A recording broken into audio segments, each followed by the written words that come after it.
Hello दोस्तों, स्वागत है आपका शॉर्ट एक्सप्लेनर चैनल में।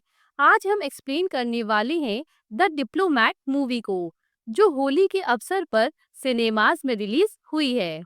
द डिप्लोमैट की कहानी है एक लाचार औरत की।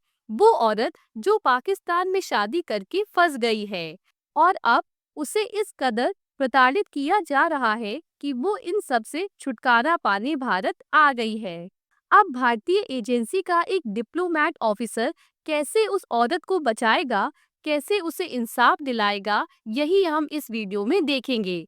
अगर वीडियो अच्छा लगे तो हमारे चैनल को सब्सक्राइब कर लीजिएगा। तो चलिए बिना देरी किए मूवी शुरू करते हैं। कहानी की शुरुआत होती है सर्दी की एक ठंडी सुबह से। इस्लामाबाद स्थित भारतीय दूतावास के गेट पर एक महिला काफी बुरी हालत में दौड़ती हुई आती है। उसके कपड़े फटे हुए हैं, चेहरा डरा हुआ है, आंखों में आंसू हैं और उसकी सांसें तेज चल रही हैं। वह बार बार गार्ड से विनती कर रही है, प्लीज मुझे बचा लीजिए, मैं भारत की नागरिक हूँ, मुझे वापस भेज दीजिए। गार्ड्स उसे अंदर ले जाते हैं और दूतावास के अधिकारियों को बुलाते हैं। वहां मौजूद एक वरिष्ठ अधिकारी उसके कागजात की जांच करता है, लेकिन हैरानी की बात ये है कि उसके पास कोई वैध पासपोर्ट या पहचान पत्र नहीं है।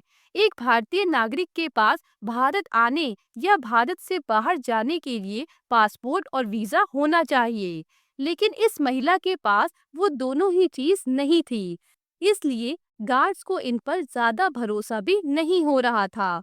इसी बीच भारतीय दूतावास के प्रमुख राजनयिक जेपी सिंह को इस बारे में सूचित किया जाता है। वे तुरंत अपने ऑफिस से निकलकर रिसेप्शन हॉल में आते हैं और उस महिला से सीधे सवाल पूछते हैं, तुम्हारा नाम क्या है?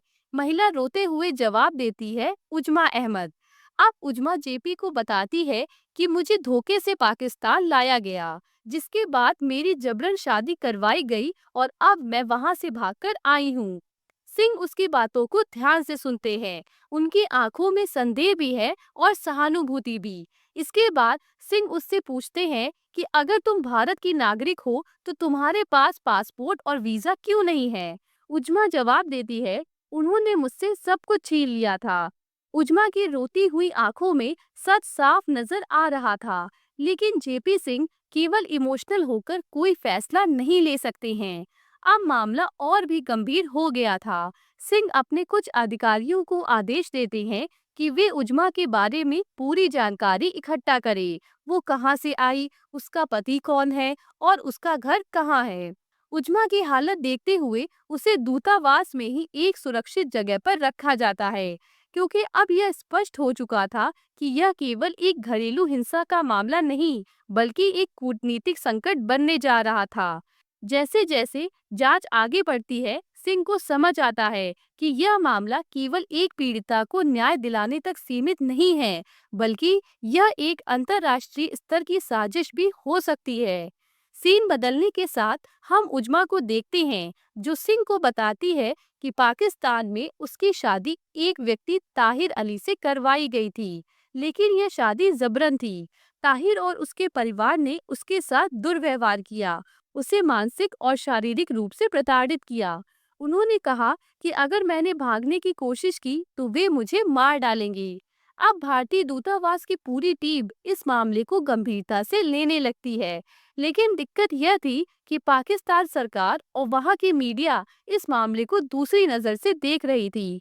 पाकिस्तानी सरकार का कहना था कि उजमा अपनी मर्जी से पाकिस्तान आई थी और उसने स्वेच्छा से शादी की थी। जैसे ही यह खबर बाहर आती है, भारतीय मीडिया में उबाल आ जाता है। हर न्यूज़ चैनल पर यही बहस चल रही थी कि क्या भारत की एक बेटी को पाकिस्तान में बंधक बनाकर रखा गया है या फिर उसने अपनी मर्जी से ये सब किया है। भारतीय सरकार पर जबरदस्त दबाव बढ़ने लगता है। प्रधानमंत्री कार्यालय से आदेश आता है कि उजमा को हर हाल में सुरक्षित भारत वापस लाया जाए, लेकिन यह इतना आसान नहीं था।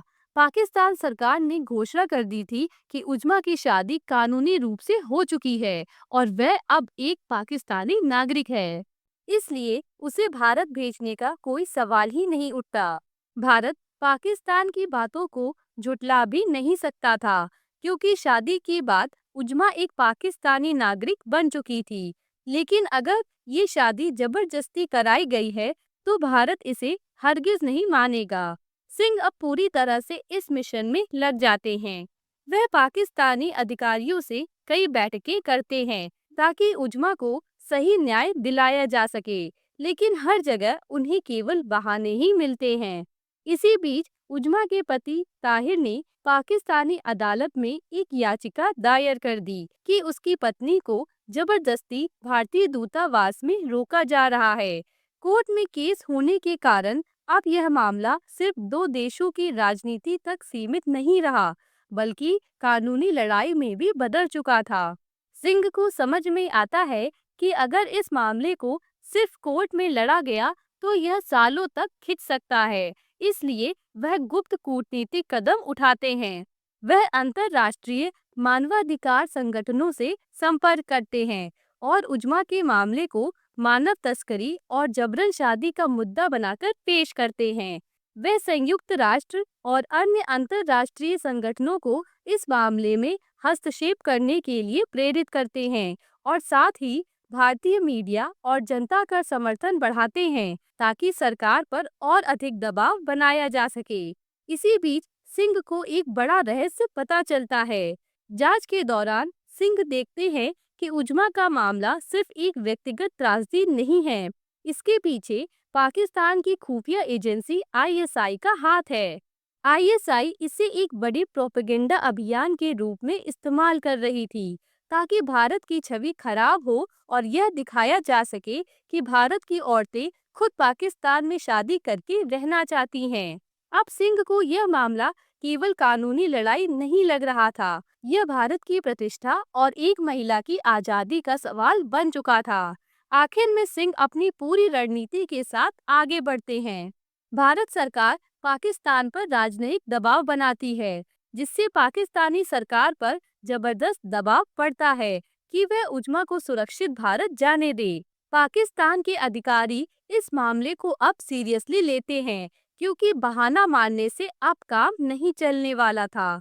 काफी बातचीत और सलाह मशवरा करने के बाद अंत में पाकिस्तानी अदालत एक ऐतिहासिक फैसला सुनाती है। उजमा को भारत लौटने की अनुमति दी जाए। ये फैसला सुनने के बाद जो और उजमा दोनों बहुत खुश होते हैं क्योंकि इतनी मेहनत के बाद आखिर उन्हें जीत मिल गई थी। लेकिन उजमा की जिंदगी से मुसीबत अभी टली नहीं थी। जैसे ही यह आदेश आता है, ताहिर और उसके लोग उजमा को मारने के लिए उसके घर पर हमला कर देते हैं।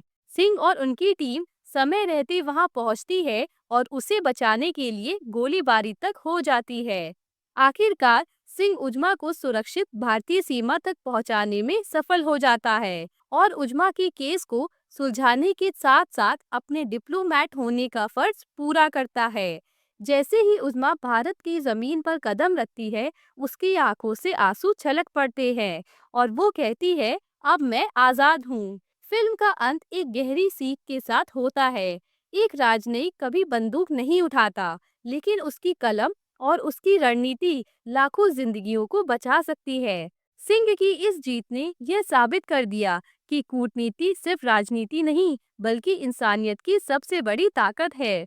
जेपी ने उजमा को बचाने के लिए सारे प्रयास कर डाले, क्योंकि उसके लिए उजमा सिर्फ एक महिला नहीं, बल्कि भारत की एक नागरिक है। भारत के हर नागरिक को इंसाफ दिलाना और उनकी हिफाजत करना हर एक डिप्लोमैट का फर्ज है और इसलिए द डिप्लोमैट मूवी सुपरहिट है।